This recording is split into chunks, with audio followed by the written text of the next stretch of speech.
little surprised. Wasion here from the Tree Commission to do a presentation with one of our new trees that we're adding to our building. So give them a round of applause, please.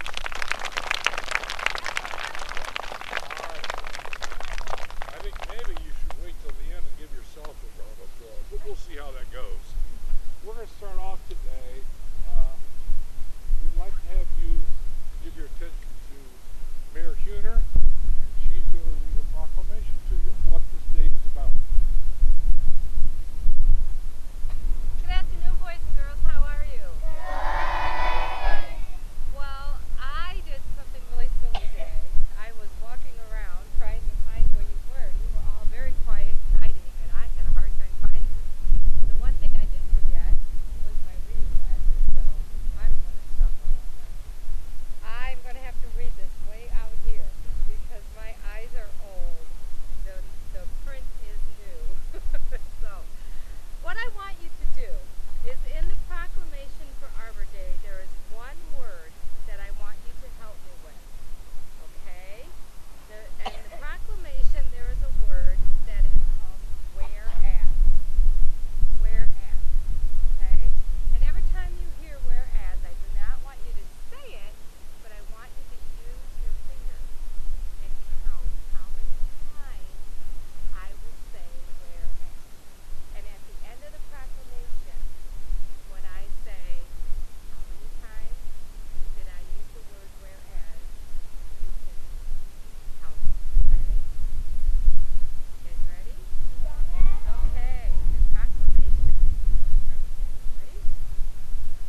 the last stop, which I have waited too long to thank the teachers for joining us and coming out, it was supposed to be 15 degrees warmer and sun, but somehow there was a mistake made. Arbor Day was started, as the mayor said, by a guy named Sterling Morton. And Sterling Morton, have any idea what profession he was in? He was a writer. He was with journalism. And he lived in Detroit. And he went to Nebraska, and he got to Nebraska, and he realized there was no trees. So he's the one that started planting trees.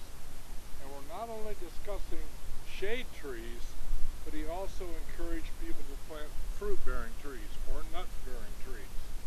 So today, I just thought this morning, I guess it's 15 years I've done this, and as you look around, or I look around, I notice a lot of the trees that